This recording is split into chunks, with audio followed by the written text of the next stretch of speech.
An incredibly painful mosquito-borne virus has made its way to the U.S. and has now landed in Houston. Plus, a new warning for parents, how a new trend is sending teens to the hospital. And why a community is concerned about a new bar moving to the area. Local 2 News starts now. Live from KPRC, this is Local 2 News. We begin tonight with a breaking news alert from Spring. Good evening and thank you for joining us. I'm Hunter Sines. And I'm Erica Fernandez. Sky 2 is live over a standoff happening right now in a Spring neighborhood.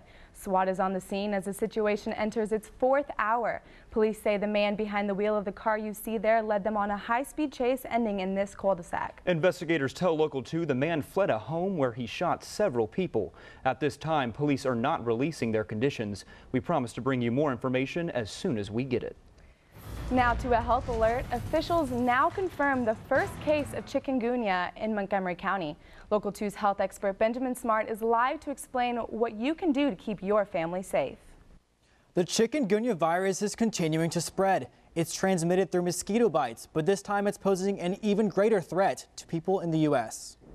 Chikungunya isn't the name of new local cuisine. It's a virus spread by mosquitoes who bite humans. What are the symptoms of chikungunya virus? So typically there's a very abrupt onset of severe pain in the joints and often a severe headache and a very high fever. But the pain and the swelling in the joints may persist for months or even years. Before, the virus was only found in Africa, Asia, and Europe. But in late 2013, infected mosquitoes and people began appearing in the Caribbean. And now chikungunya has come to the United States. Felt terrible, because you have the fever, you have this pain in your foot, and nobody can tell you what it is. This man, who didn't want to show his face, was struck by chikungunya after volunteering in Haiti. Before, everyone in the U.S. with the virus contracted it while traveling abroad. But yesterday, 2 domestic cases of chikungunya were reported in Florida, meaning the bites came from infected mosquitoes here in the U.S. And that's raising the increasing threat that the virus will begin circulating in places like Houston here. And even though there's no vaccine for the chikungunya virus, there are ways you can stop mosquito bites from happening in the first place. Wear long sleeves. Apply mosquito repellent to exposed skin. And dump freestanding water to prevent mosquitoes from breeding. Dr. Weaver has a final word of caution for summer travelers. If you're traveling to places like the Caribbean right now where there are major epidemics ongoing, you should be concerned about it and you should protect yourself. The mosquitoes that carry chikungunya typically bite during the day, and a simple blood test can determine if you have the virus. For now, take precautions to avoid getting bit as the summer season continues. Reporting live, I'm Benjamin Smart, KPRC Local 2. A Crosby teen is recovering from second-degree burns after mimicking a dangerous online trend. It's called the Fire Challenge. YouTube videos show young people setting themselves on fire with rubbing alcohol. 14-year-old Michael Sampson tried it himself at home while his siblings looked on. Things heated up quickly and Michael's sister ended up putting out the fire with her bare hands. Michael's mother wanted to show us the burns so that other children don't make the same mistake. And this just in, a warning to beachgoers in Galveston. A woman is in the hospital after contracting a deadly bacteria on the island. 30-year-old Michelle O'Brien went into septic shock after cutting her foot on an oyster bed earlier today. Doctors say the flesh-eating bacteria typically found in warm salt water can be fatal if left untreated. The woman is currently in intensive care. Only on 2, a Houston woman is in jail after police say she pocketed thousands of dollars from a friend who was paying for her cancer treatments. The thing is, police say she never had cancer. Michelle Watson says she gave over $4,000 to Misty Mink for chemotherapy. After becoming suspicious, Watson called the number at the bottom of the hospital receipts where there was no record of any treatment. Mink is currently being held on a $75,000 bond. New at 6, a community is up in arms after hearing about their new neighbors. Little Woodrow's Ice Bar has announced its newest yet controversial location. Local 2's Brittany Burke is live in Southwest Houston, where that bar will be built. It's just a small sign in a plot of land, but folks who live, work, and pray in the area say it spells big trouble. East Side Street is the kind of place Jan Schaefer can walk her dog in peace. Oh, it's pretty quiet, especially after 5 o'clock. It is very quiet. But that could soon change. I hope we don't get a bar on the street. Little Woodrow's wants to open its 7th location right here. 2 weeks ago, they posted this sign announcing their intent to apply for a permit from the Texas Alcoholic Beverage Commission and putting neighbors on notice. The plans include a 5,000 square foot building with a 2,000 square foot outdoor patio. Homeowners at next-door Bammel Townhomes say, "We're not opposed to progress. We know that Houston is a growing, vibrant city, and we just didn't want a bar outside of our bedroom." State law prohibits alcohol sales within 300 feet of a church.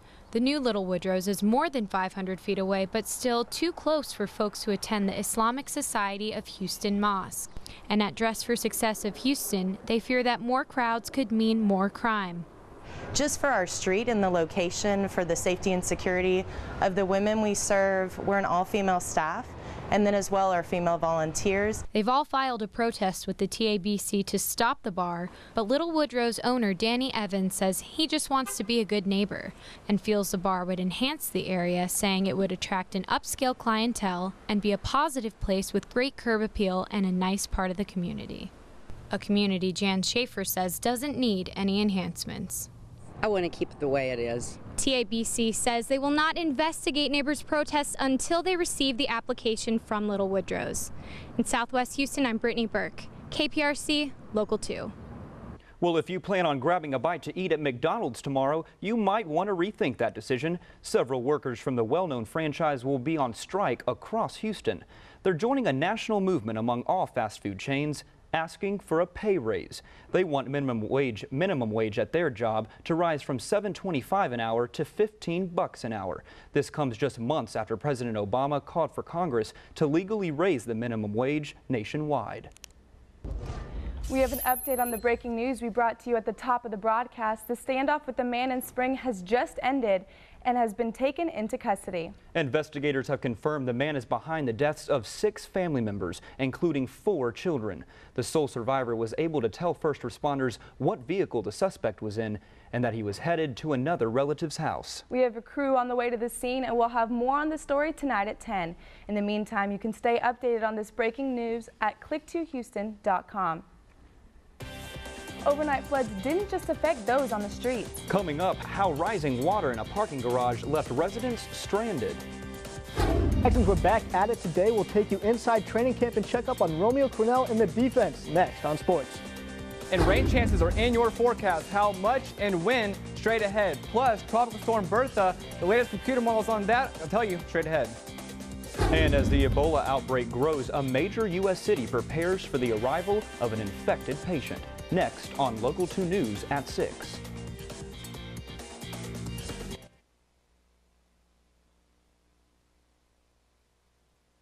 You're watching Local 2 News at 6. Chilling new video posted on social media shows the warning from an American suicide bomber. His message, you are not safe. The State Department believes Moner Mohammad Abu Salah is responsible for the bombing of a restaurant in Syria earlier this year.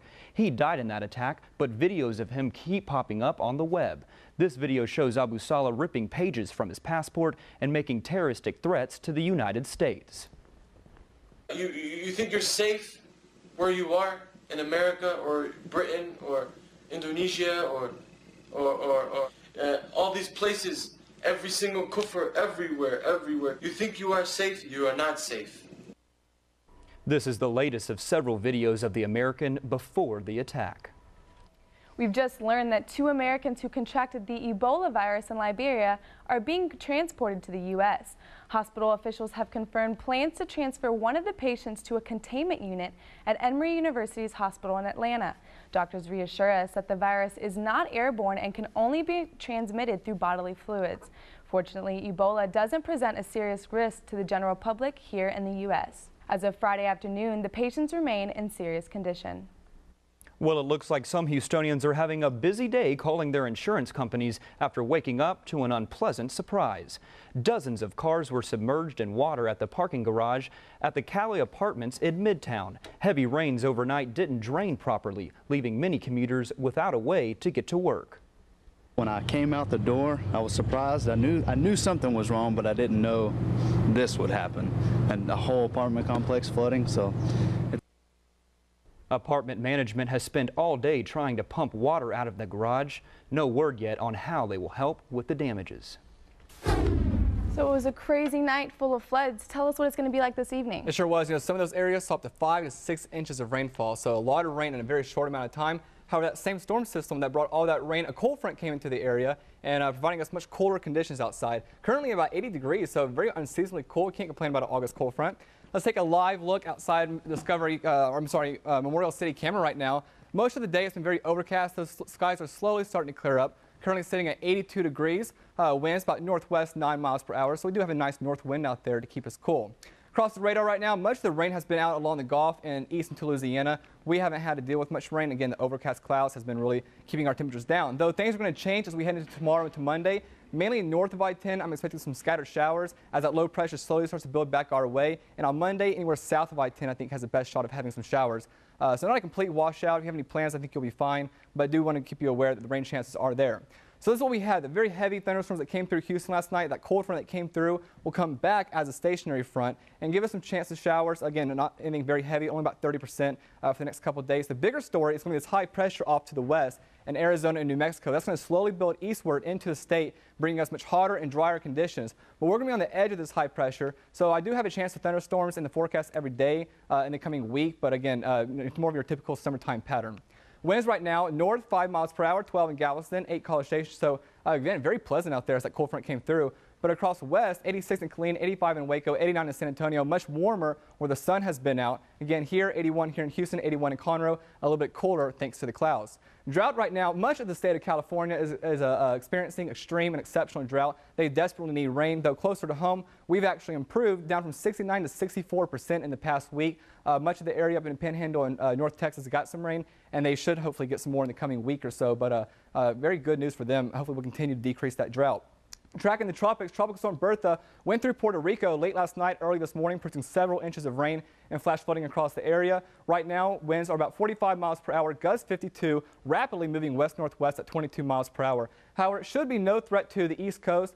Should stay off the East Coast and west of Bermuda, maybe cause some high surf across the area. In fact, by Wednesday, it's forecasted to become our second hurricane of the season. Only about 75 miles per hour, so nothing too big, and it'll continue to move north. So maybe some problems up for ships if they're out there, but we should be okay. Models all in agreement that it'll go west-northwest, then north, and then curve out to the northeast.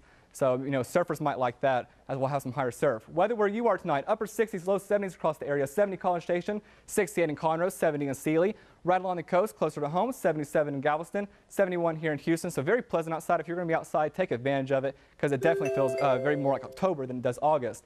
88 degrees tomorrow with a 30% chance of showers. Monday will also have a 30% chance of rain. Start to slowly increase that temperature up to about 92 on Monday, 94 on Tuesday, and then as we head into next week, we're going to get hot again. We're going to feel more like August with mid to upper 90s across the area. Very small chance of thunderstorms, but again, more of your typical summertime pattern. So if you're going to be outside, I encourage you to get out tonight or tomorrow, because it definitely feels more like October than it does August.